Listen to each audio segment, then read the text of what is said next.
Good afternoon to all people. I want to start by giving my congratulations to Miss Marilena Coppa and her office for this moment of approach. Approach from Europe Parliament members to real citizen expectations and fears. Approach to new models of communication and citizens' participation. Approach to new technology and global and social media. Approach to all citizens in Europe, South European countries, and particular to youth, that is my case today. This is a unique event that makes citizens to have a direct opportunity to make questions, to find answers, to come close to common problems, and to find platforms, networkings like this that can promote the principle of solidarity, principle that Europe is losing day by day. Let me share what I have listened from the young people during the last months and during the experience we had in Braga as a European youth capital. Let me be the voice of young people and civil society in the social media platform and in this event today. We can find a lot of victims among all Europe of our actual crisis. Young people are definitely one of them.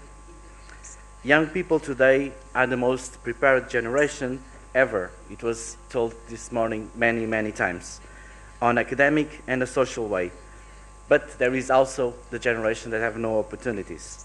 Unemployment rates are all over Europe among 30%. And in the southern European countries, the number raised to 40%. All European states are making a big effort in the last 20 years on education of young people, particularly in higher education systems. And after all this investment, plus the private investment of all families sending the students for universities, there is no reply from the labor market. In fact, we are preparing our young people to go work for other economies. Europe is losing the brains that cost so much to construct.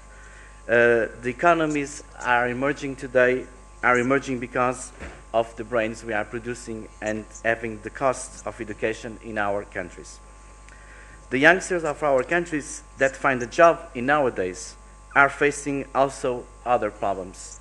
They have a problematic environment, they don't have sustainable contracts, they found austerity rules on their contracts on the labor market, they found companies working with minimum resources on human, on technology and financial way, and they have to work more with less money and to do all of kind of professional tasks that they have to do.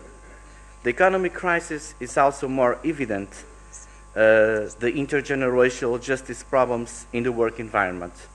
Relation between young and older workers create an hostile environment in our companies, and the result is dramatic for our economy, both for young people suffering a stress situation in the first job opportunity, but also for senior workers that are working every day with the possibility to lose a job.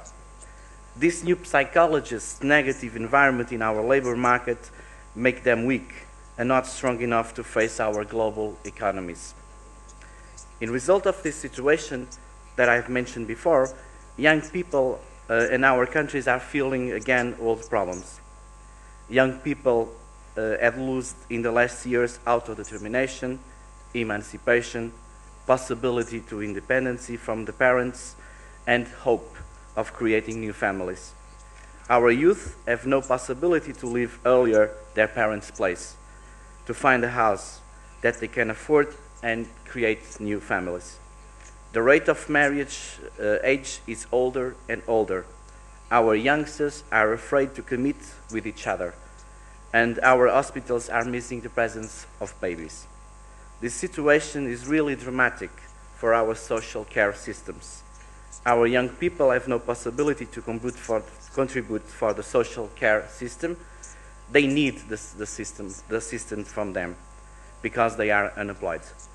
It is clear that young citizens should find jobs to contribute with their taxes for the social care systems because older people need to receive their pensions.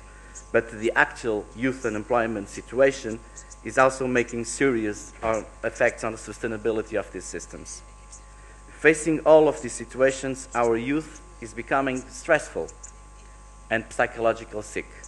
The depressions among young people are rising. Hope on a better future are vanishing. Young people are getting anger and anger. They don't understand the current situation, and the political class is also a victim of these problems that I mentioned before. The lack of trust from the young citizens and the politician class is now clear. We see that every day in our streets, in our countries, and not only in the Southern European countries. It is urgent to look for this problem, otherwise problem will rise. We have examples from this already at the European level, not only in the South countries, for example in Slovenia. Democracy is now weak because of the trust that we have is running over. It's urgent to establish dialogue, intergenerational dialogue, and call the young people to the discussion. It is need more than ever to teach democracy again, to explain young people that politicians are themselves. They have to assume their responsibilities as citizens. They need to participate. They need to be active to make policies. That they need to vote to choose well, because in the truth, politicians are not more than representatives. Politicians are we all. They are our representatives, and democracy is, in fact, the representation system. If we don't trust in our representatives, who should we trust? We need this dialogue, and we need young people on this dialogue. I did sleep last night over a Parthenon figure. I had remembered the story of Socrates when he was on trial. Poison in that time was the sentence because he was teaching young people to think. Poison today is among us if we don't make young people think in democracy, in becoming actives, in understand the crisis and involve them in the solution. We need to talk. We need the soft talk. Thank you.